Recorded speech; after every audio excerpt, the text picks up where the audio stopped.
3 साल से मैं आपसे अलग हो गया हूं और 3 साल से मैं अपने को ऑब्जर्व करते चला। पिताजी, एक बात मैं आपको कहूं, आपके जीवन की मेरे प्रति जो भी एटीट्यूड था गलत मुझे लगता था आप मेरे प्रति गलत एटीट्यूड लेकर के बैठे हो। 3 साल तक ऑब्जर्व करते चला, तब पता चला यू वेर द राइट, मैं गलत था। पिताजी, आज फादर्स डे के दिन आप मुझे प्यार दो या न दो, मगर मैं आपकी अंतःकरण से क्षमा मांगना चाहता हूं।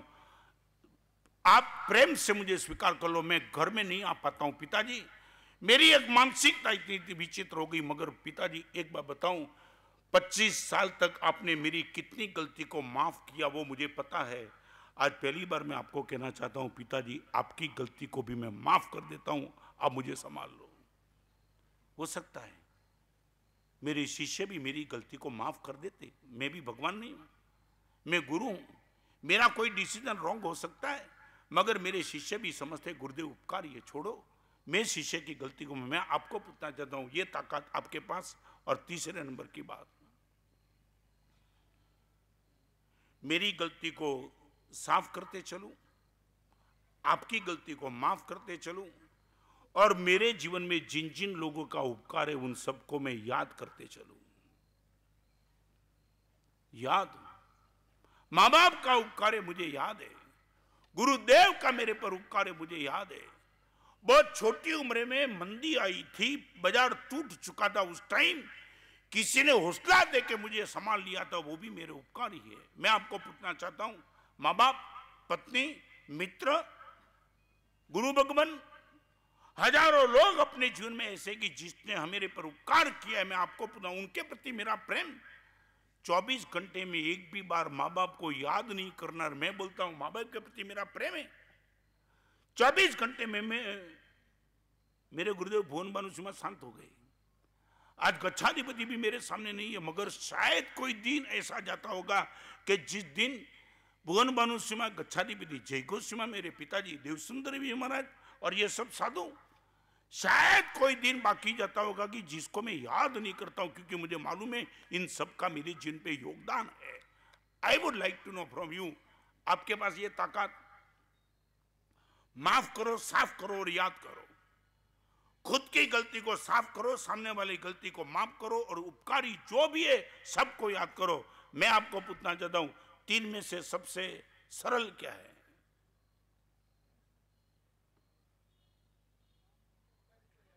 कर दो एक बार। आप यदि इनको सरल मानते हो तो मैं आपको कहता हूं वहां से शुरू करो।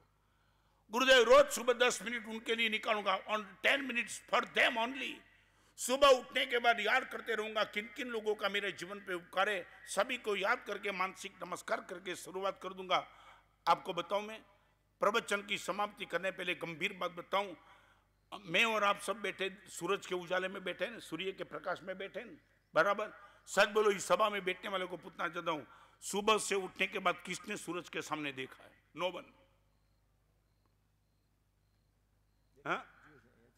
करीबन करीबन मैं आपको यह कहना, जिस सूर्य के प्रकाश में हम काम शुरू करते, वो सूर्य को देखने की हमारी तैयारी नहीं है। जिस उपकारी के हिसाब से हमारा जीवन बना है, उनको याद करने के लिए हम तैयार नहीं।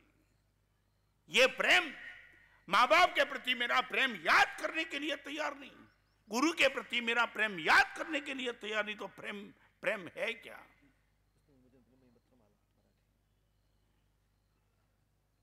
जिंदगी 3 अक्षरનું નામ છે, એમાં પ્રેમના 2 અક્ષર। જિંદગી 3 અક્ષરનું નામ, जिंदगी 3 अक्षरનું નામ છે, એમાં પ્રેમના 2 અક્ષર। गुजराती में समझ आया क्या? समझ में आती है गुजराती? आती है? हाँ, मैं तो सब इजी बोल रहा हूं, अभी मुझे क्रेडिट मत दे, इजी में इजी बोल रहा हूं। हाँ, आपको एक छोटी सी बात बताऊं, मैं गुजराती में છે ને એક દ્રષ્ટાંત આવે છે। એક કાકા હતા ને, 70 વર્ષની ઉંમરે, 70 વર્ષની ઉંમરે ઝાડ ઉપર ચડી ચડીને માળા હોય ને, માળા ચકલીના, કોયલના માળા આમથી આમ કરે, નીચે 4-5 છોકરા બેઠા હતા। એને થયું આ કાકા ઉપરથી ચૂક્યા તો ફ્રેક્ચર ની બધું પૂરું થઈ જશે, પણ કાકા તો બહુ મહેનત કરે, माड़ा आमथी आम फेरव्या ज करे भाई बड़ी मुश्किल थी 1 कलाक भाई काका नीचे उतर्या जेवा नीचे उतर्या એટલે ઓલા છોકરાએ પૂછ્યું કાકા આ માળા તમે ઉપર ચડીને ફેરવો છો કંઈ ખબર નથી પડતી શું થયું ત્યાં કાકાએ કીધું પંકજ કે અકોલામાં મારા સાહેબ આવ્યા હતા એમની આગળ ગયો હતો અને એમને મેં પૂછ્યું હતું કે 70 વર્ષની ઉંમરથી હવે શું કરું મારા સાહેબે કીધું તું માળા ફેરવો એટલે માળા ફેરવું છું ઉપર જઈ तुम समझे क्या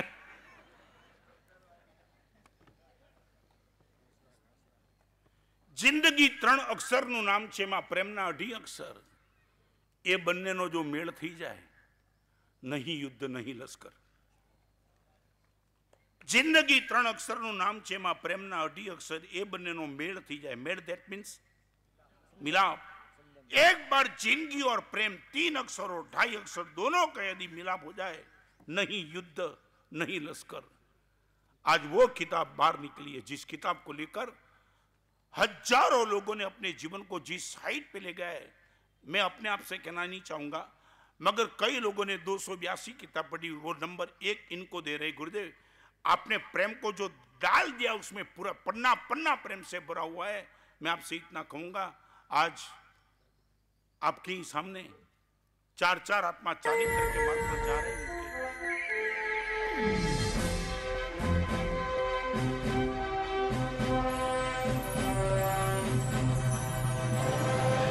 नमो सिद्धाणं नमो हिरियाणं नमो वज्रायणं नमो लेशमदौणं एषो पंचनमुकारो समभावपणासनो मंगलाणं च सम्भेसिं पडमो हवै मंगलम् नमो दुर्वार रागादि वैरिवार निवारिणे हरते योगिनाथाय महावीराय तायिने जय जगजीव जोणी वियाणो जगगुरु जगानंदो जगनाहो जगबंधु जय जगप्रिया महो भैवो जय सुवाणं भवो तिट्टैराणो पश्चिमो जय जय गुरुलोगाणो जय महपा महावीरो ओंकारं बिंदु संयुक्तं नित्यं ध्यायन्ति योगिनः कामदं मोक्षदं चैव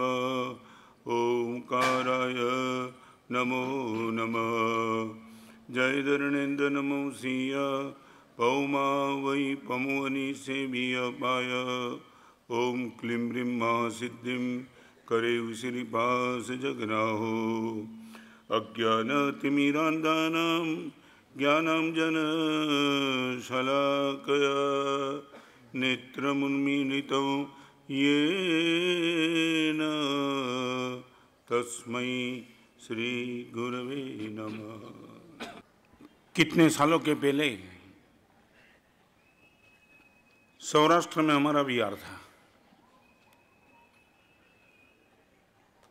जिस गांव से जहां जाना था वहां पूछ लिया था पहले से। हमारा साहब करीबन 12 किलोमीटर होगा। विहार करते करते जा रहे थे, माइलस्टोन का कोई बोर्ड नहीं था। चलते चलते पैर में ऐसा लगा कि 12 किलोमीटर करीबन समाप्त तो होना चाहिए। गांव नहीं दिख रहा था और एक किसान रास्ते में मिल गया। उनको पूछा, भाई इस गांव में जाना है, बस हमारा सब 2 खेत क्रॉस कर लो, गांव आ जाएगा। 4 खेत क्रॉस करने के बाद भी न गांव आया न कोई झोपड़ी दिखाई पड़ी। और वो कमाल की बात वो थी, वो किसान साथ में था। मैंने उनको पूछा, भाई तेरे कहने के हिसाब से 2 खेत के सामने 4 खेत क्रॉस कर दिया, फिर भी गांव नहीं आया, झोपड़ी भी नहीं दिखाई पड़ी, कहाँ है कहाँ? बस 2 ही खेत। चलना चले, वो भी साथ में। 4 के सामने 6 खेत क्रॉस कर दिया, झोपड़ी नहीं दिखाई पड़ी। फिर उनको पूछा, कहाँ है भाई गांव? बस 2 ही खेत। अभी एक ही प्रश्न का वही आंसर। पैर ना बोलते, पानी की प्यास लगी है और वो बोलता है 2 ही खेत। और चला मैं भी करूं तो भी क्या करूं। और 2 खेत के सामने कितने खेत क्रॉस किए, गांव नहीं दिखाई पड़ा, वो साथ में। अभी थोड़ी वाणी में गर्मी आई। मैंने बोला भाई तू कमाल की बात करता है, 2 खेत 2 खेत 2 खेत करके 12 खेत तो क्रॉस कर दिया और अभी भी झोपड़ी नहीं दिखाई पड़ रही है। सच बताओ ना कितना है। आज सब्जेक्ट है बिल्ड योर सेल्फ कॉन्फिडेंस। मैं अपने आप से अंदर से थक गया था, मैं भी पॉसिबल टूट गया था, पानी की प्यास लगी थी, पैर ना बोलते थे, भूख भी लगी थी। और जब उनको हाथ पकड़ा, अभी मैंने हाथ पकड़ा, पहले सीधा पूछा था, अभी मैंने हाथ पकड़ लिया उनका, भाई सीधा बोलना कितना खेत बाकी है। जिंदगी का उसने एक रहस्य दिखा दिया छोटे गांव के किसान ने। आज तक वो रहस्य मेरे मन में बैठा है, उसी चीज को लेकर के हम संयम जीवन में मस्ती से जा रहे थे। उसने मुझे पूछा महाराज साहब क्या पूछना चाहते हो। मैंने बोला भाई 12-14 खेत क्रॉस करने के बाद भी तू बोलता है 2 खेत 2 खेत 2 खेत, बात क्या है, तू सीधा बोल देना कि कितना खेत बचा है, हमें चलने का तो पता चले। और हाथ पकड़ के उसने बोला महाराज साहब एक बात मेरी भी सुन लो, गांव पूछने से नहीं आता है, चलने से आता है। आप पूछे करो मत, चलो। कितना भी पूछो, मैं तो आपको ढाढ़स बंधा रहा हूं, मालूम नहीं मुझे भी कितना खेत बचा है, मगर चलते रहो, कभी ना कभी तो खेत आ जाएगा। हम टूट चुके हैं। एक आदमी ऐसा नहीं दिखाई पड़ता है जिनके पास कोई शिकायत नहीं है। मे भी पॉसिबल हो शिकायत सच्ची भी हो झूठी भी हो, मगर कभी कभी लगता है हम एनलार्ज कर देते हैं। आपने ब्लॉटिंग पेपर देखा होगा, ट्रेसिंग पेपर अलग, ब्लॉटिंग पेपर अलग, ड्राइंग पेपर अलग। आपने देखा होगा ब्लॉटिंग पेपर एक छोटा सा स्याही का बूंद डालो ऐसा हो जाता है। हमारी मानसिकता ये बन चुकी है, हम सुख के लिए कभी ब्लॉटिंग पेपर का प्रयोग नहीं करते, हमेशा दुख के लिए ही ब्लॉटिंग पेपर का प्रयोग करते हैं। दुख इतना होने के बावजूद हमें लगता है कि बहुत बड़ा दुख हो गया, हमारा मन एनलार्ज कर देता है। सेल्फ कॉन्फिडेंस माने चाहे कितनी भी दिक्कत हो, मगर मन को टूटने की बात नहीं करेंगे मानस है। और एक बात आपको मैं बताना चाहता हूं, डायमंड हमेशा खदान के नीचे मिलेगा, ऊपर कभी डायमंड नहीं मिलेगा। आप डायमंड लेना चाहते हो, ऊपर पत्थर मिल सकता है, रेती मिल सकती है, कीचड़ मिल सकता है, मगर डायमंड करोड़ों की कीमत का अंदर जाना पड़ेगा। मे भी पॉसिबल हाथ में से खून निकल जाएगा। एक समय ऐसा आएगा कि आपको लगे मैं छोड़ दूं यार, डायमंड की उम्मीद में कितना अंदर चला गया, कितना अंदर चला गया, अभी तो खून से हाथ तत्पर हो गया।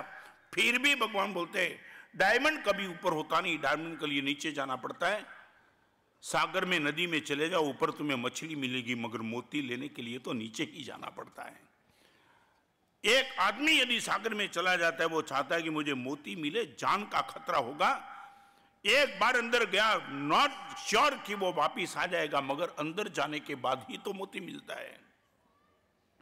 मेरा ये कहना है डायमंड पाने के लिए नीचे जाना पड़ता है, मोती पाने के लिए नीचे जाना पड़ता है, आत्मविश्वास के लिए अंदर डेप्थ में जाना पड़ता है, सीधा सीधा नहीं आएगा। हर छोटी चीज मुझे और आपको डिस्टर्ब करी, हमारा आत्मविश्वास कहां। 24 घंटे शिकायत के नाम से कुछ नहीं। आज गया था रिक्शा नहीं मिली, आज गया था रिक्शा वाला मिला तो खड़ी नहीं रखी, आज रात को नींद नहीं आई, मच्छर बहुत काट गए, पानी नहीं आया नल में। यही हमारी मानसिकता 24 घंटे। हम ऊपर उठेंगे ही नहीं। मैं रिपीट करना चाहता हूं, सागर की यात्रा पे 3 लोग जाते, एक बच्चा जाता है, उनको क्या मिलता है मालूम है? क्या होते हैं? छिप। कोई जोखम नहीं, बस सीधा रेती के तट पे उनको मिलेगा। 3 व्यक्ति जाते हैं सागर की यात्रा पे, बच्चा यदि जाता है छिप लेके वापिस आता है, उनको लगता है बहुत कुछ मिल गया।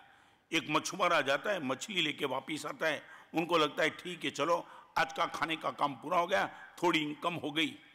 सागर की यात्रा पे बच्चा भी जाता है, छिप लेके वापिस आ जाता है। सागर की यात्रा पे मछुआरा जाता है, वो मछली लेके वापिस आता है। और सागर की यात्रा पे एक मर्जीवा जाता है, वो मोती लिए बिना कभी वापिस नहीं आता। संसार सागर है। हम इनकी यात्रा पे निकले। आपको मैं पूछना चाहता हूं, टूट रहे हो क्या दुख में? सुख में टूटने की बात नहीं, हम दुख में टूट रहे। कहीं पेमेंट रुका है, कहीं स्वास्थ्य अच्छा नहीं है, महाराज साहब हर तरह की दुविधा, अंधेरा अंधेरा दिख रहा है। उसी टाइम परमात्मा बोलते यदि तेरे पास सेल्फ कॉन्फिडेंस रहा। एक बात बताना चाहता हूं, आपके अंग्रेजी का कोटेशन है डू और इनका अर्थ है क्या? करो या तो मरो। सेल्फ कॉन्फिडेंस वाला कभी ये नहीं बोलेगा डू और डाई, वो ये कहेगा do before die. Not do और डाई, डू बिफोर डाई। मरने के पहले हम करके ही रहेंगे, ये है सेल्फ कॉन्फिडेंस। आप ये मानते हो? मुझे साधु जीवन सीधे सीधा मिल गया। जिस दिन परिवार में मैं साधु बनने की बात बोली, परिवार में संघर्ष खड़ा हुआ, विरोध खड़ा हुआ, उनके सामने हम टिक गए।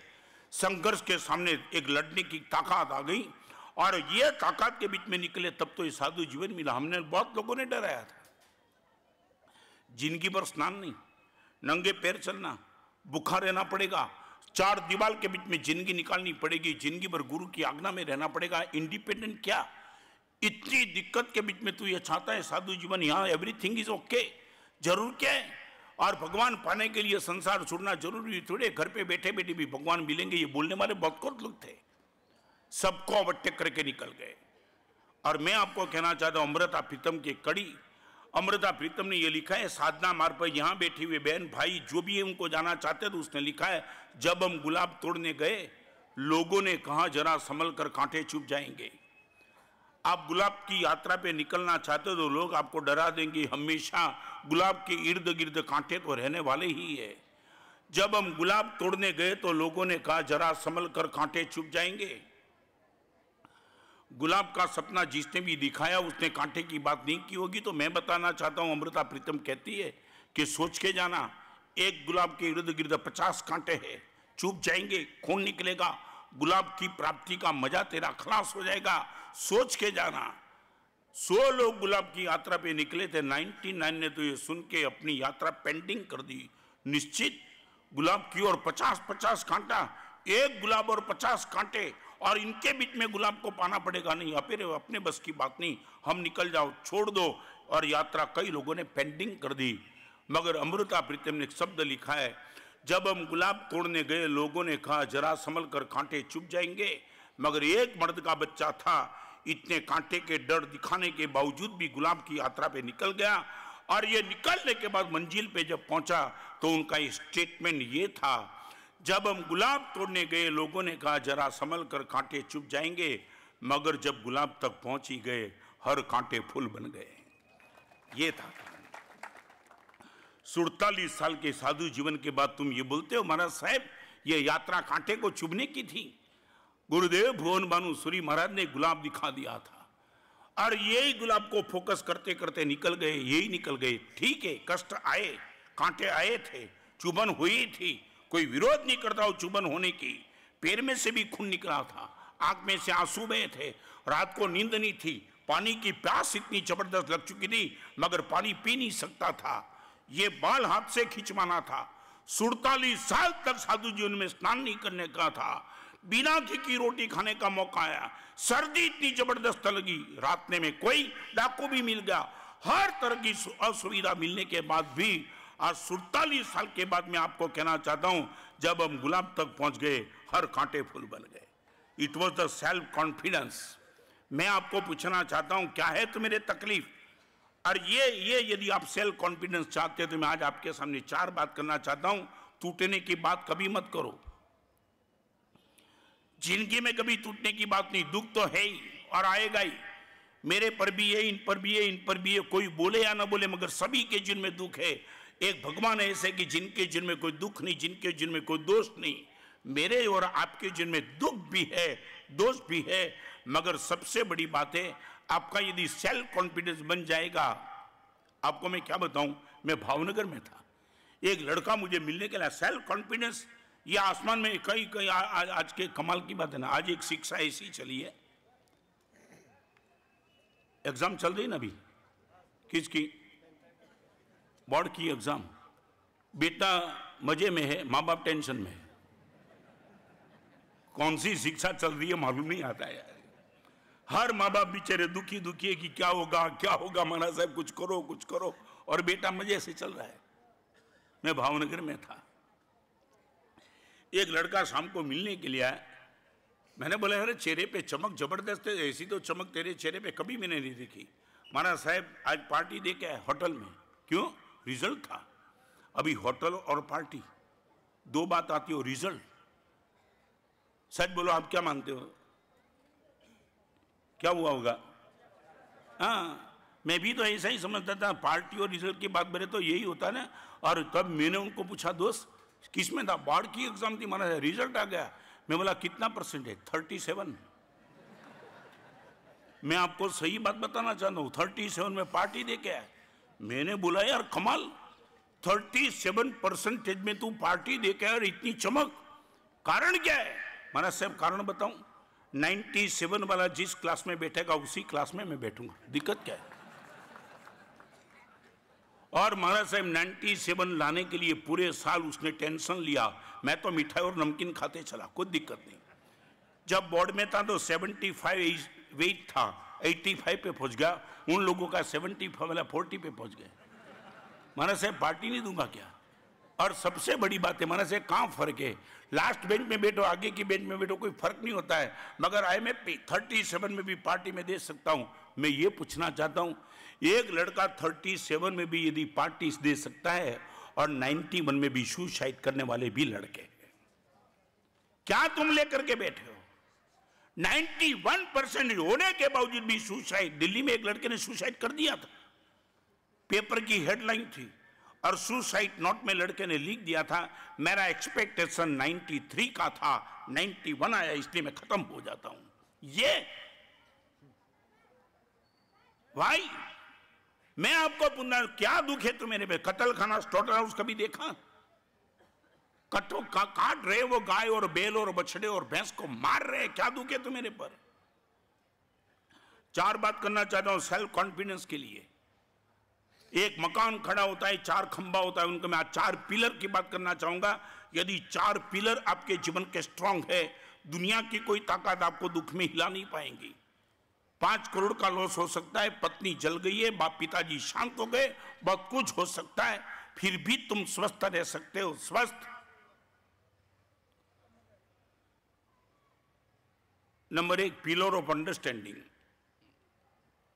4 पिलर की बात आज आपके सामने प्रवचन में करना चाहता हूं। जिनको भी चाहिए ताकत, महाराज साहब दुख में भी मैं मस्त रह सकूं, दुख में मेरे कदम लड़खड़ाए नहीं, और चाहे दुख का कोई कितना भी डर दिखाए, यदि 4 पिलर आपके पास होंगे तो गारंटी के साथ कहना चाहता हूं आपके चेहरे पे मुस्कान बनी रहेगी। Pillar of understanding. आपको पूछना चाहता हूं, आपके पास अंडरस्टैंडिंग है क्या? मैंने मंदी में मस्ती किताब लिखी थी। जिस टाइम शेयर बाजार टूट रहा था और सुसाइड करने का रोज का 10 का पेपर में समाचार आता कि 10 लड़के ने सुसाइड किया, और नासिक में था, और एक लड़के ने मुझे बताया महाराज साहब बचाओ, कोई बचाओ महाराज साहब, ये अनजान लोग बेचारे मर रहे हैं, कुछ लिखो महाराज साहब। और उस माहौल के बीच में मैंने मंदी में मस्ती किताब लिखी। आज भगवान की कृपा, माँ सरस्वती की मेरे पे चमक के आशीष बढ़ रहे हैं, और देव गुरु की कृपा, गच्छाधिपति जय गोस्वामी कांतर का आशीर्वाद, उनके हिसाब से वो किताब लिखी। और मैं आज आपको कहना चाहता हूँ 58 लड़के ने सुसाइड पेंडिंग रख दिया इस किताब को लेकर के। बस कुछ मैंने मंदी किसको खत्म नहीं की थी, मैंने किसी को रुपया दिलाया नहीं था, मगर एक हौसला टूट गया था, वो हौसला अपने आप से खड़ा हो गया। अंडरस्टैंडिंग। मैंने एक समय यहाँ इसी जगह प्रवचन में बोला था, मंदी की डेफिनेशन ये है, आपके पास पैसा नहीं आता है वो मंदिर की डेफिनेशन नहीं है। मंदी की डेफिनेशन ये है, आपके पुरुषार्थ को पुण्य का बैकिंग नहीं मिलता है। This is the definition of crisis. Okay, समझ गए मैं क्या कहना चाहता हूं? मैं आपको पूछना चाहता हूं, सच बोलो, ये अंडरस्टैंडिंग है आपके पास? दुख आया, कोई विरोध नहीं, दुख आया।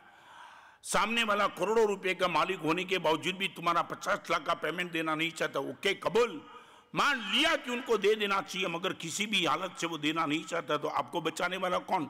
आप ये बोल सकते हैं महाराज साहब वो बदमाश 1 नंबर का आदमी 50 करोड़ रख के आप कितनी भी गाली दो, आपका 50 लाख वो देना नहीं चाहता है, और फोन करके बोला तेरे से हो सके वो कर ले, जिनको भी तू लेके आना चाहते आ जा, मगर मैं तेरा पैसा देने वाला नहीं।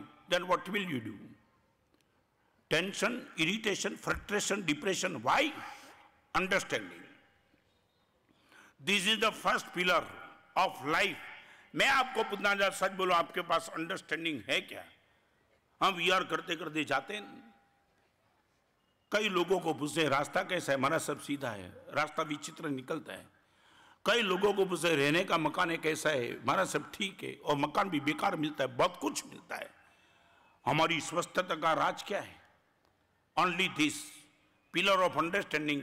भगवान हम सब समझते हैं, हम चाहे कुछ भी चाहे, मगर जो होना है वो ही होगा। हम प्रयास निश्चित तौर से करेंगे, मगर रिजल्ट जो भी आए उनके लिए अंडरस्टैंडिंग। मैं आपको पूछना चाहता हूं, इतनी बड़ी सभा में आपको पूछना चाहता हूं, आपके पास अंडरस्टैंडिंग है क्या?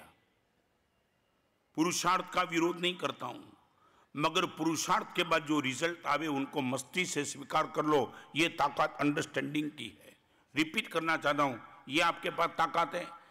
25 लाख 50 लाख का पेमेंट रुका था, 1 महीने 2 महीने 3 महीने पुरुषार्थ किया, जो कुछ भी किया, फिर भी अभी नहीं आया, फिर एग्जाइट मत हो जाओ। अंडरस्टैंडिंग लेकर के कुछ माइंड ऑफ कॉम्प्रोमाइज कर लो।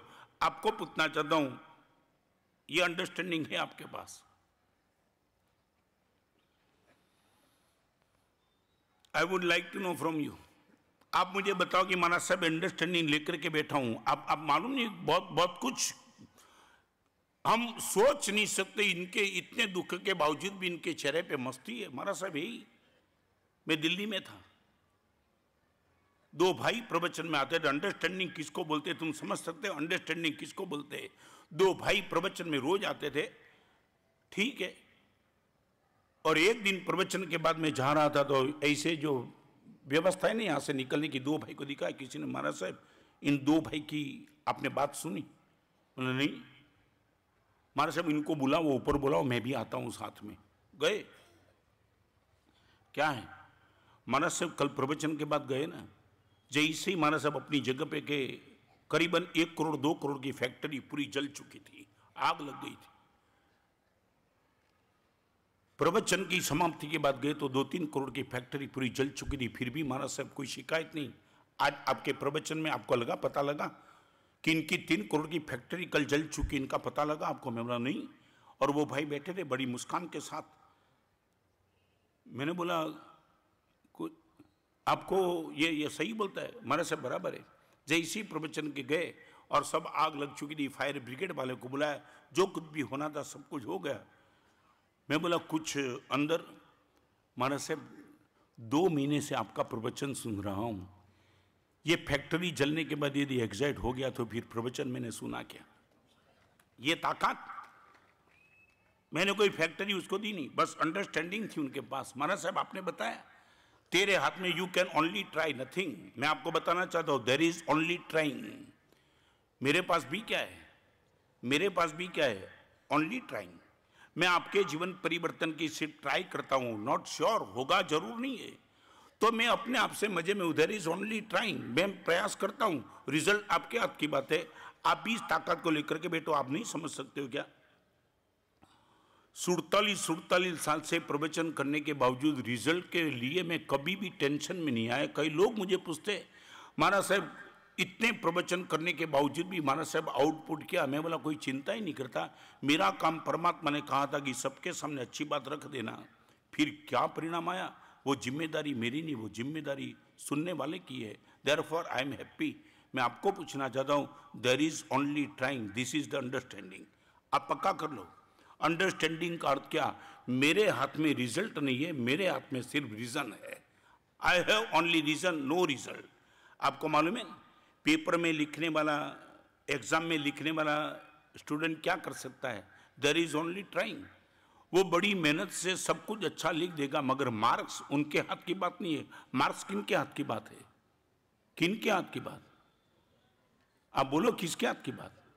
एग्जामिनर। बस वो पेपर देकर के बस अपने घर पे आ जाता है। उसने बोला मुझे जो भी ठीक लगा वो मैंने प्रयास किया, आखिर जो होगा होगा, मुझे मैं कर भी क्या सकता हूं।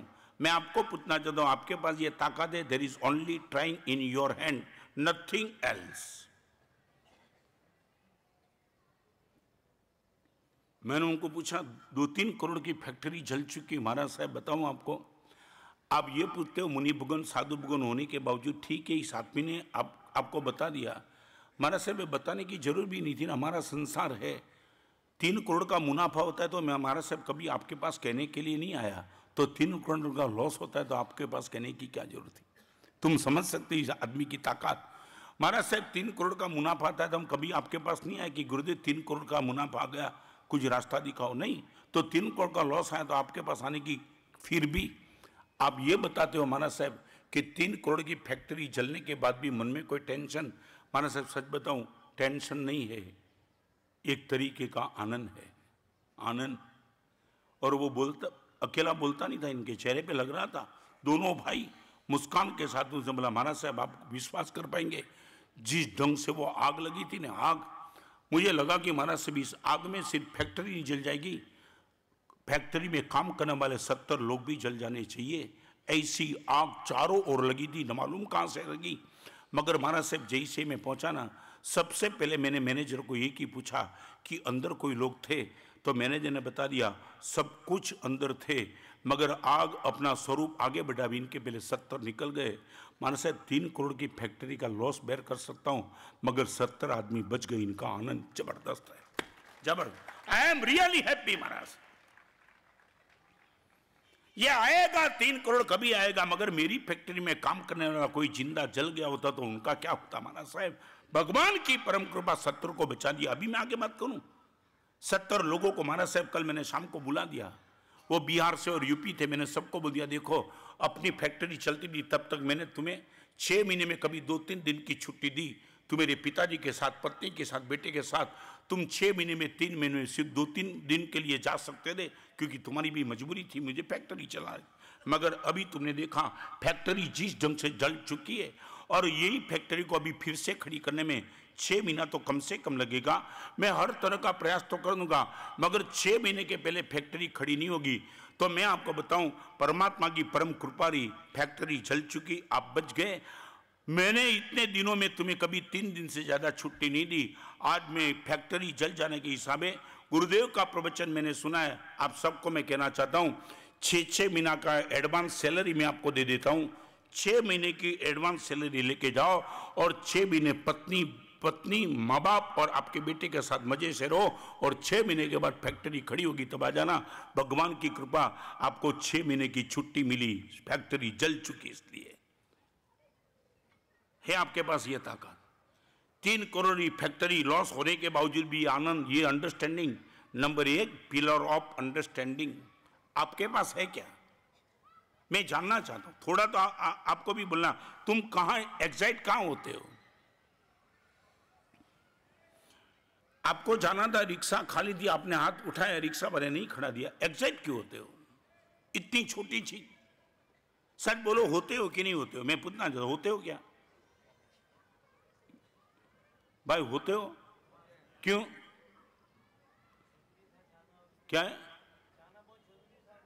आपको जाना जरूरी था, फिर भी क्या हुआ? आपको जाना जरूरी था, उसको आपको नहीं बिठाना जरूरी था। तुम नहीं, तुम नहीं समझ सकते हो। नहीं, आपको मालूम नहीं, वो भगा रहा था, खाली रिक्शा भगा रहा था। मे बी पॉसिबल उनके घर में इनके बेटे का स्वास्थ्य बिगड़ा हुआ है। तुम कौन पूछने वाले? आपकी बस इतनी क्षमता थी, आपका राइट था कि आपने खड़ा कर दिया, दैट्स ऑल। अभी खड़ी रखनी नहीं रखनी उनकी मर्जी की बात।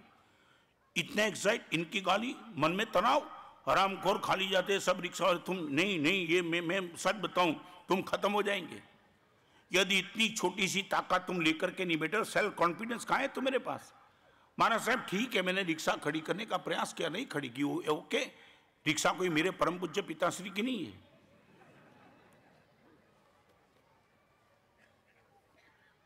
ये अंडरस्टैंडिंग।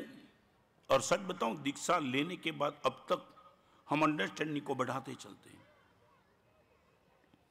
दुनिया में किसी की ताकत नहीं कि इतना प्रयास करने के बाद रिजल्ट की कोई चिंता किए बिना चेहरे पे मुस्कान बना रहे। साधु को तुमने कभी उद्विग्न देखा? 9 बजे प्रवचन में आने के पहले मैंने कभी आपको पूछा कि कल का रिजल्ट क्या है? ठीक है, आपकी मर्जी की बात, मैं आता हूं, मजे से आता हूं। बाईपास के ऑपरेशन के बाद भी मैं इतना श्रम उठाता हूं, क्योंकि भगवान ने मुझे बताया कि बस there is only trying in your hand. Bhuvan Bhanu Shriman ने शिविर में यही कहा था और यही किया था। बस प्रयास किया, यंग जनरेशन को सन्मार्ग पे लाने का आपने प्रयास किया। जिसने वो प्रयास को अपने हाथ मन में लिया, उनका परिवर्तन हो गया, नहीं लिया उनका नहीं आया। मैं आपको पूछना चाहता हूं, दुख है आपके पास, ओके, मैं विरोध नहीं करता हूं। टीबी है, कैंसर है, लीवर ट्रांसप्लांट है, बेटे का प्रॉब्लम है, मंद बुद्धि है, आने वाले दिनों में फ्यूचर में महाराज साहब क्या होगा ये इनकी चिंता भी है। बट आपके हाथ में कुछ नहीं है, ये तो पक्का है ना, ये तो पक्का है ना। आपके हाथ में यदि होता तो आप दुख को आने ही नहीं देते ना। रिपीट करना, आपके हाथ में आते तो दुख को आने ही नहीं देते। दैट मीन्स ये पक्का हो गया कि दुख को लाना न लाना आपके बस की बात नहीं थी। तो प्रयास करने के बाद भी दुख यदि नहीं जाता है तो अंडरस्टैंडिंग से थोड़ा कॉम्प्रोमाइज कर लो और अपने मन आत्मा का हौसला बनाए रखो। चलो आगे।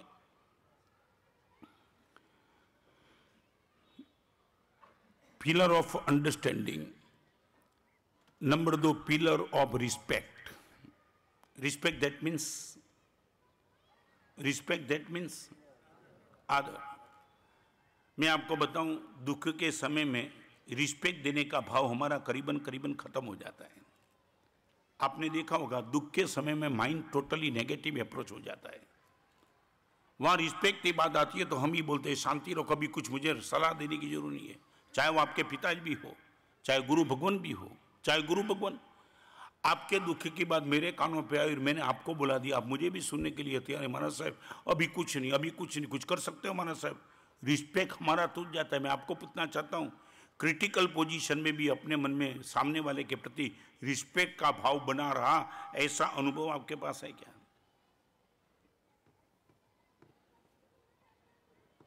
जानना चाहता हूं। दिस इज द 4 पिलर और अवर लाइफ। यदि यह जिनके पास है वो निश्चित तौर से जम के ही रहेगा। महाराज साहब परमात्मा के प्रति, गुरु भगवान के प्रति, धर्म के प्रति, कई लोग तो ऐसे होते हैं। महाराज साहब 50 साल भगवान के मंदिर में जाने के बाद भी मेरा धंधा में लॉस गया तो भगवान ने क्या ब्रीफ लिया तेरा धंधा में लॉस न जाए? नहीं, कई लोगों के मन में यह भाव है। 50 साल तक परमात्मा के मंदिर में जाने के बावजूद भी मेरे धंधे में लॉस आया महाराज साहब, फिर भगवान ने मेरे पे क्या किया? रिस्पेक्ट गया। गुरुदेव के पास आने के बाद भी आपका कुछ परिणाम जो अपेक्षित था वो नहीं आया तो आपका मेरे के प्रति भी रिस्पेक्ट टूट जाएगा। मैं पूछना चाहता हूं आपको, मेरे बहुत नजदीक आने के बावजूद भी आपके जिनमें से दुख खत्म न हो, मेरे प्रति भी आपका रिस्पेक्ट वही बना रहेगा? गारंटी बोल सकते हो?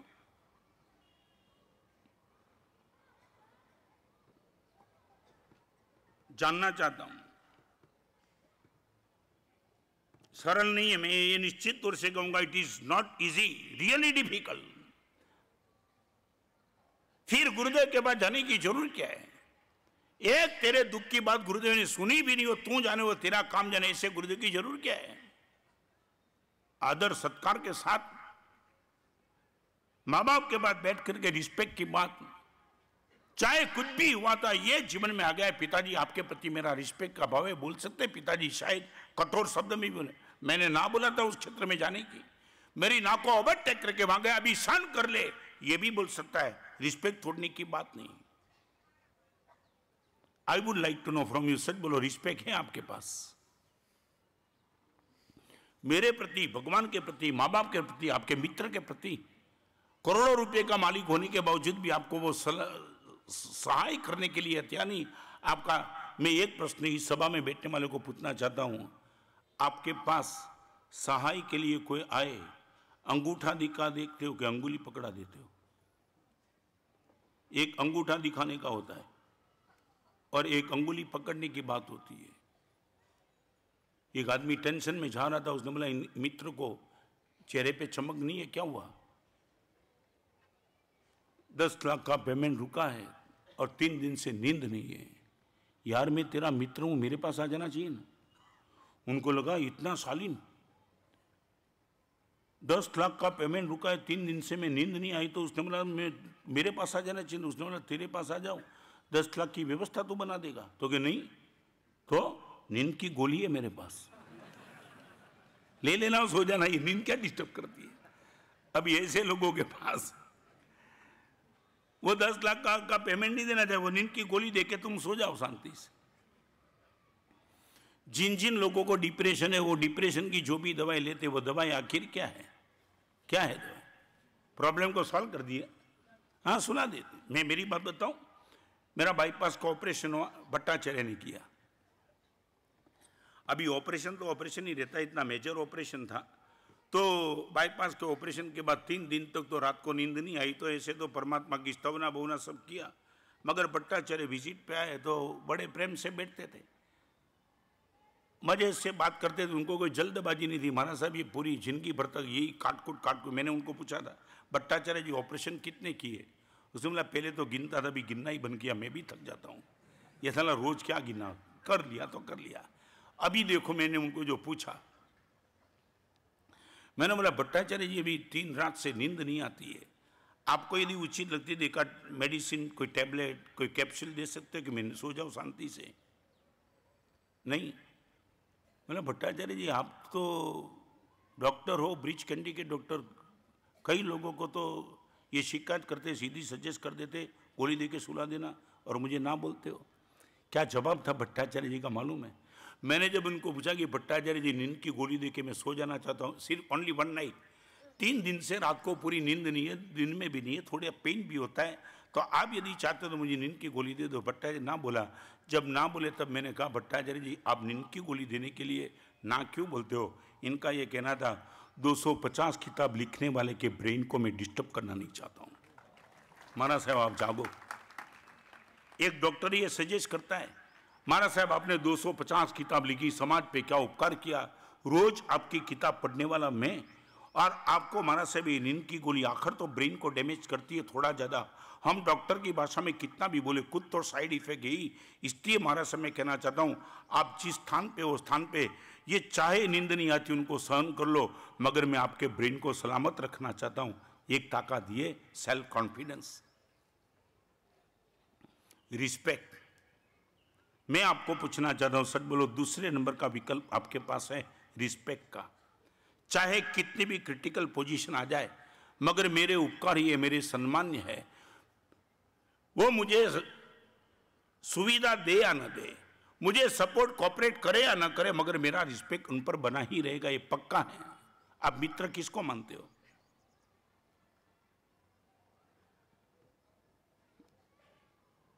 आप मित्र, what is the definition of friend? आप किसको मित्र मानते हो? क्या है?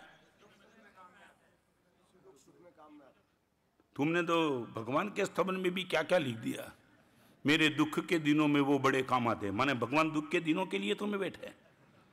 नहीं नहीं, तुमने ये स्तवन बनाया, बोलते हो ना, क्या इधर बोलता है ना, क्या जब कोई नहीं आता तब मेरे दादा आते, कब?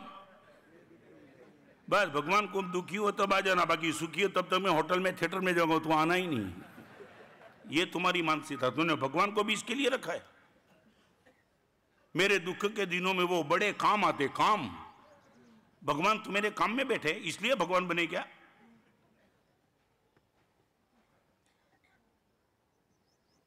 ये मानसिकता तुम्हारी बन चुकी भगवान, और मान लो कि दुख के दिनों में भगवान तुम्हें 25 बार प्रार्थना की फिर भी भगवान नहीं आए, तो क्या रिस्पेक्ट खत्म? तुम्हारा रिस्पेक्ट पे भी मुझे बहुत भरोसा नहीं है। नहीं नहीं, तुम्हारा रिस्पेक्ट ये यदि कंडीशनली रिस्पेक्ट होता तो बात ही खत्म होगी। नंबर 2, आज आपको मैं गंभीरता से बात करना चाहता हूं। नंबर 1, दुख चाहे भी कितना हो आपके पास ये ताकत है, ये understanding. Number 2, respect. Number 3, pillar of love. आपके पास प्रेम का पिलर हो। कई परिवार में दुख होने के बावजूद भी मां सुसाइड करने से बचती है, बेटे पर प्रेम है। मैं आज गंभीरता से कहना चाहता हूं, कई परिवार में इतना दुख आने के बावजूद भी मां ने सुसाइड नहीं किया, बाप ने सुसाइड नहीं किया, इसलिए हम तो मर जाते। महाराज साहब, इस बेटे पर मेरा प्रेम है, मेरे जाने के बाद महाराज साहब इनका क्या होगा, वो प्रेम मुझे जिंदा रखने की ताकत देती है। आज का माहौल बिगड़ गया। अभी आज वो स्थिति करीबन करीबन आ चुकी है कि सुसाइड करने के पहले माँ बाप अपने बेटे और बेटी का खून करने लगे। सुनाई कि नहीं तुमने पेपर में? ये हालत आज तक कभी नहीं देखी थी। 4 साल और 6 साल के बच्चे को पानी में जहर माँ बाप खुद देते हैं, जिंदा जला देते। मासूम बच्चे, उनको कुछ पता नहीं, माँ की गोद में बैठा हुआ बच्चा, माँ उनको जहर पिला देती है और फिर सुसाइड करती है। क्या तुम्हारा संसार कहाँ चला है कोई पता नहीं चलता है। कोई टेरेस से डाल देता है, कोई गले में रस्सी लगा देती है, कोई फैन पे लगा देती है, कोई कांकरिया तालाब में जाकर के बेटे को धक्का लगा देती है, और सुसाइड नोट में सिर्फ इतना लिखते हैं, मेरे जाने के बाद इनको कौन संभालेगा, इनकी चिंता थी, इसके लिए उनको खत्म कर दिया। क्या तुम्हारा माहौल चल रहा है? ये है कि नहीं, मैं पूछना चाहता हूं, ये होने लगा है?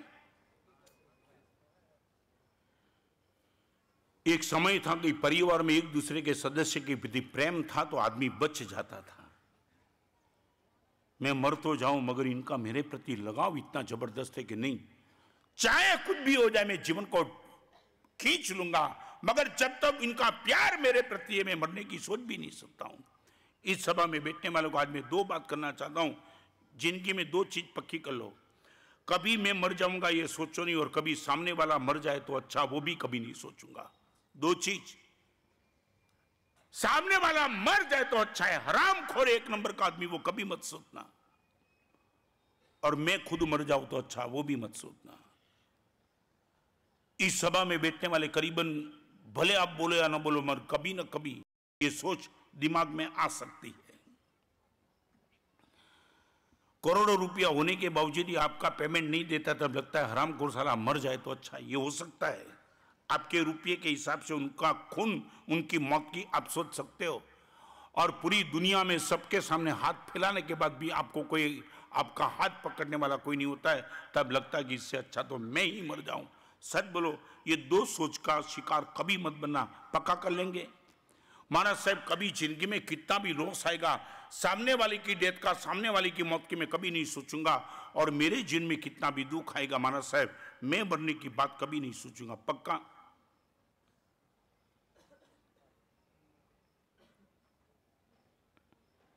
Number 3, love.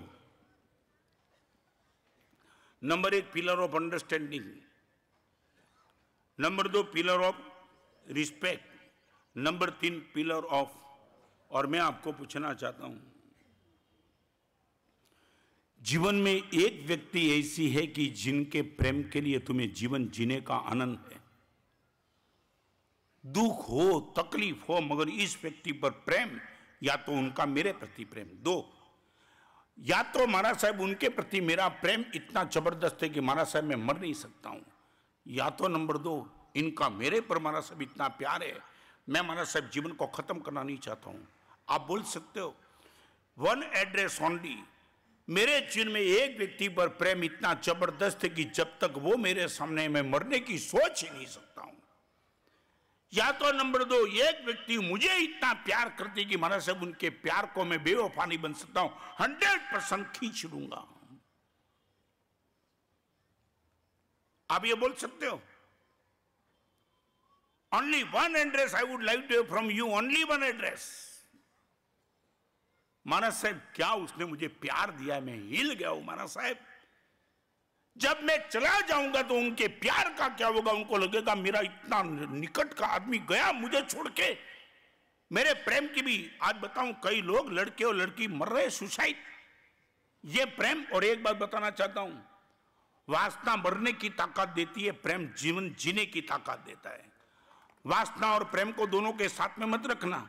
लड़का लड़की के साथ प्रेम करता है, शादी सफल नहीं हुई, माँ बाप ने ना बोल दिया, लड़की नहीं मिली, बस सुसाइड, ये वासना है, प्रेम नहीं है। मरने की क्षमता, मरने की कमजोरी का शिकार वासना बना देती है, और जीने की ताकत प्रेम देता है। प्रेम, आपका प्रेम था, मरने के लिए निकल गए। मरने वाला कभी सोचता नहीं मेरे माँ बाप का क्या, मेरी भाई का क्या, मेरी दीदी का क्या, उनका क्या होगा, बस एक लड़की नहीं मिली, सुसाइड।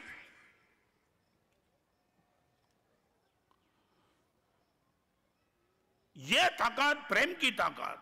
फिर से मैं रिपीट करना चाहता हूं, प्रेम हमेशा मजबूत बनाता है, हिम्मतवान बनाता है, ताकतवान बनाता है, कमजोर बनाता है, वो प्रेम कभी नहीं होता है। और एक बात मैं प्रवचन का क्रीम कोटेशन कहना चाहता हूं, किसी के लिए मरना सरल है, किसी के लिए जीना मुश्किल है। किसी के लिए मर जाना उसमें कोई नई बात नहीं है, मर गया मैं इनके लिए मर गया, मर गया क्या है। किसी के लिए मर जाना सरल बात है, मगर किसी के लिए जिंदा रहना और जीवन को ढोना बहुत डिफिकल्ट बात है। मान लिया कि बेटे की क्रिटिकल पोजीशन है, महाराज से मैं बच जाऊंगा और उनको आगे ले जाऊंगा।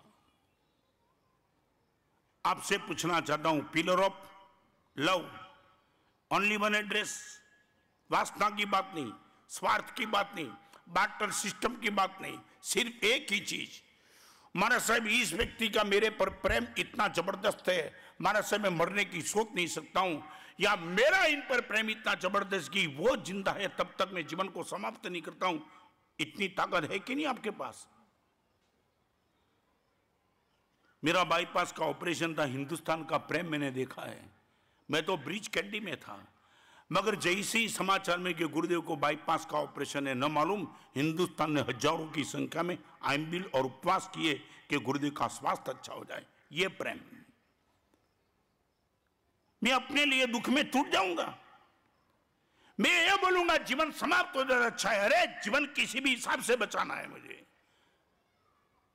जिजीविषा नहीं है, जीने का मोह नहीं है, मगर इतना संग यदि मुझे प्यार करता है तो मुझे कोई राइट नहीं है जीवन को समाप्त करने का।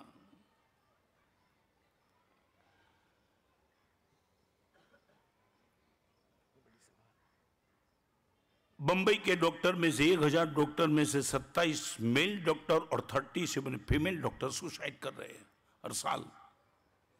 Doctor 2.7% doctor. जिस माँ बाप ने डॉक्टर को, लड़के को डॉक्टर बनाने के लिए न मालूम 50 लाख और करोड़ का खर्च किया होगा, और वो 2.7 की रेंज में मेल डॉक्टर और 3.7 में फीमेल डॉक्टर सुसाइड कर रही है, शर्म नहीं आती है? पेट पे पट्टी बांध करके, कर्जा लेकर के, आंख में आंसू गिरा करके, गली गली पे पिताजी ने हाथ फैला करके तुम्हें डॉक्टर बनाया, और तुम्हारी कोई बात समाप्त होगी, तुम खत्म हो गए, आपके माँ बाप का आंसू नहीं दिखाई पड़ा?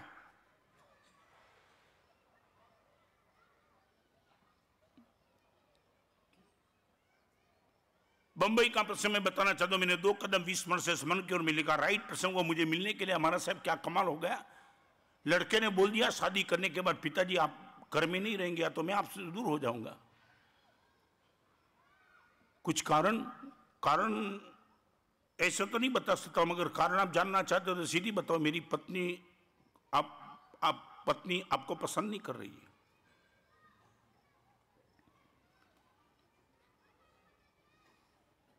किसी पिताजी और माँ को बुला के तुमने पूछा कि मेरे लिए आपका क्या अरमान था और मैं कहां चला गया? बाप बोल नहीं पाए, बेटा तेरी माँ शांत होगी, मैं अकेला हूं, जाऊं तो कहां जाऊं? पिताजी वो आपका प्रश्न है, मेरा प्रश्न नहीं। You have to go from here.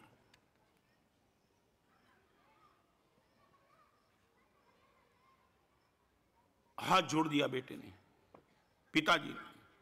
बेटा तू बोलेगा कोने में मैं रह जाऊंगा, मगर इस उम्र में जाऊं तो कहां जाऊं? नहीं, आपको जाना ही है। This is the live example. मैं यहां से वो मैंने 2 कदम 20 मिनट से स्मरण की ओर की किताब में लिखा है।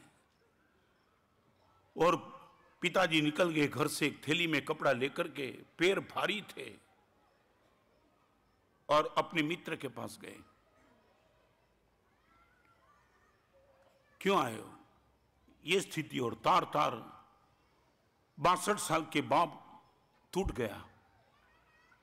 मित्र की गोद में रोने लगा कि अभी तो क्या करूं, सोचा भी नहीं था जिंदगी में ये प्रसंग आएगा। खुद का बेटा, कुछ नहीं करना है, एक ही दिन का समय चाहिए मुझे,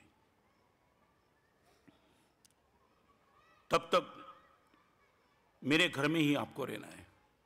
बेटे ने निकाल दिया, भले निकाल दिया, मैं आपके साथ हूं, मेरी पत्नी मेरा बेटा आपको संभाल लेगा, आप कोई चिंता मत करो, मगर एक दिन का समय दो, आपके घर में वापिस प्रेम से ले जाएगा।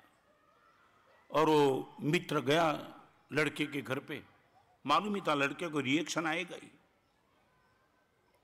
नशे में था। और जैसे ही मित्र ने प्रवेश किया, दरवाजा खटखटाया, बेल लगाई, दरवाजा खुला, अंदर आए। वो क्यों आए हो? मेरे पिताजी की ब्रीफ लेने के लिए? नहीं, सिर्फ कुछ बात तुझे बताने के लिए आए हूं, ये ले ले। वो लड़का डॉक्टर था, और पिताजी के मित्र ने बेटे के सामने वो फाइल रख दी, ये पढ़ ले और फिर बात कर, तू मुझे इससे जो करना है आंख से आंख मिला के बात करना।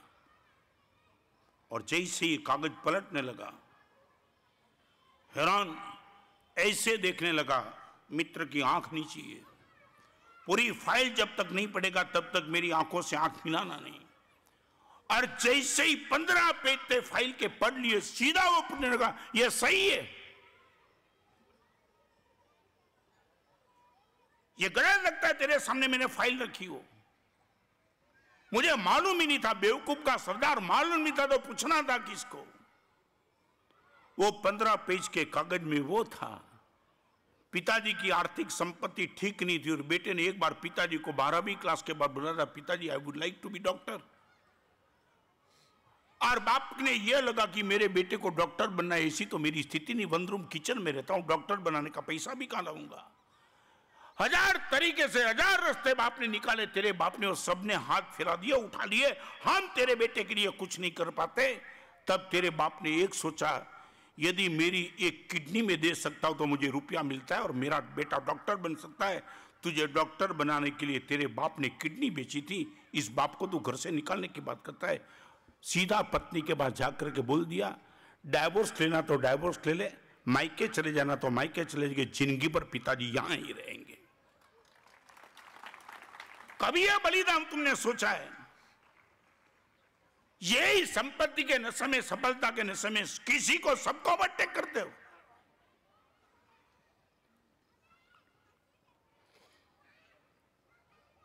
Pillar of understanding, pillar of respect, pillar of love, और चौथे नंबर की बात है पिलर ऑफ ट्रस्ट, विश्वास, एक भरोसा। Everything will be okay, you take the care of beginning, God will take the care of ends. शुरुआत की चिंता तुम करो, समाप्ति की चिंता परमात्मा पे छोड़ दो। You take the care of beginning. 100% आज नहीं तो कल अच्छे दिन आएंगे, मुझे ट्रस्ट है महाराज साहब, भगवान के प्रति मेरा भरोसा है। मैं आपको पूछना चाहता हूं, हम ये सब ट्रस्ट से चल रहे हैं? मैं आपको बताऊं, अभी 2 दिन के पहले 2 भाई आए थे सूरत के, बरसों से मेरे परिचय में रहने वाले। मैंने उनको पूछा कि परिवार में तो कि महाराज साहब 4 भाई है, अभी एक ही झगड़ा बचा है परिवार में। मैंने सोचा परिवार में झगड़ा, तू मेरे से बात चौकसी कर रहा है? इतना शालीन और संपन्न तुम्हारा परिवार के मैं सोच नहीं सकता हूं कि तुम मेरे घर में झगड़ा हो। महाराज साहब है, मेरे 2 भाई अभी सूरत बैठे, हम 2 भाई आए और हम दोनों आमने सामने बोलते कि मेरे घर में एक झगड़ा है। मैं बोला किसका झगड़ा है? महाराज साहब एक ही झगड़ा है, पिताजी शांत हो चुके हैं। 4 भाई में रोज का झगड़ा होता है कि मां मेरे साथ रहेगी, वो बोलता है मेरे साथ रहेगी। महाराज साहब इनका कोई कॉम्प्रोमाइज नहीं हो सकता है और हम चाहते हैं आशीर्वाद दो, ये झगड़ा जिंदगी भर तक रहे। 4 भाई के बीच में महाराज साहब होड़ लगी कि मां मेरे साथ रहेगी। शी इज 88, एक टॉप क्लास की गाड़ी मां को दे दी है, टॉप क्लास का ड्राइवर दे दिया है। महाराज साहब जहां भी मां को जाना है, रोज की 10 देरासर जाना है तो देरासर का एक नौकर दे दिया है, मां को जिंदगी भर के लिए संभालना। महाराज साहब ये घर में झगड़ा चल रहा है, एक मां का जो हमें प्यार मिला है। मैं आपको यह पूछना चाहता हूं, 1% फॉर लव। मुझे मालूम है कि कितने लोगों का मेरे प्रति प्यार है और मुझे भी मालूम है मुझे कितने लोगों के प्रति मेरा प्यार है। मैं क्यों जीवन को खत्म करने की सोच भी कैसे रहा हूं? Why I will be under depression, under tension, nothing else. मैं आपको पूछना चाहता हूं, आपके पास ये ट्रस्ट है क्या? और एक बात कहना चाहूंगा, जिनके पास आत्मविश्वास नहीं है उनका आत्मसम्मान कभी वापस नहीं आएगा। रिपीट करना चाहता हूं, जिनका खुद का आत्मविश्वास नहीं है वो कभी आत्मसम्मान पाएगा ही नहीं। हर जगह गिल्टी कॉन्शियस, इंफीरियरिटी कॉम्प्लेक्स। महाराज साहब मेरे पास कुछ नहीं है, मेरे पास कुछ नहीं है, मेरे पास कुछ नहीं है। महाराज साहब मुझे प्यार करने वाला कोई नहीं है, मैं जहां जाता हूं सब मेरे से नजर उठा लेता है। जिसने खुद का आत्मविश्वास खत्म कर दिया उस पर आत्मसम्मान उनको कैसे मिलेंगे? कैसे? मैं आपको पूछना चाहता हूं, व्हाट इज योर पोजीशन? यह अकोला की धरती, चालू दिनों में इतनी प्रवचन में भीड़, यह परमात्मा का वचन सुनने का इतना एक जबरदस्त तो मेरे मन में भाव, इंप्लीमेंट करने की कोई तैयारी। हर रोज मेरे पास आकर के कई लोग बोलते कि महाराज साहब प्रवचन आप जनरल करते होंगे, मगर लगता है मेरे लिए ही प्रवचन है। सबकी इंडिविजुअल समस्या का समाधान कहीं ना कहीं इसमें से मिल जाता है। कौन टेंशन में नहीं है? लड़के को टेंशन एग्जाम का है, माँ बाप को टेंशन इनके फ्यूचर का है, बाप को टेंशन बिजनेस का है, हजार तरीके का टेंशन लेकर के बैठे। उसमें आपको एक ही चीज बचा पाएंगी, सेल्फ कॉन्फिडेंस, बाकी कोई नहीं बचा पाएगा। आपकी बाजू में गुरु होंगे तो भी डिप्रेशन से नहीं बचा पाएंगे। If you have no self confidence, आपको पूछना चाहता हूं आपकी मानसिकता क्या? सेल्फ कॉन्फिडेंस लेकर के बैठे। मैं बताऊं, मैं सूरत में था, आप हैरान हो जाएंगे सेल्फ कॉन्फिडेंस किनको बोलते हैं। एक लड़का मेरे पास आया, उसने बोला महाराज साहब मेरी मां को पैरालिसिस है, आधे शरीर पे पैरालिसिस हो चुका है, और महाराज साहब बड़ी मुश्किल से वो बोल देती है। 2-3 साल से पैरालिसिस के वो गद्दी में बेड रेस्ट है, और महाराज साहब मां को मासिक क्षमण करना है। मास क्षमण माने इस सभा में बैठने वाले को उबाला पानी छोड़ के कुछ खाना नहीं, 30 उपवास। मास क्षमण माने 30 दिन का उपवास, एज 72। जब वो लड़का आया ना तो मेरे पास संजय भाई डॉक्टर बैठे थे। मैंने संजय भाई डॉक्टर का, डॉक्टर साहब इस मां को पैरालिसिस से 72 साल की उम्र है, 3 साल से गद्दी में और मास क्षमण की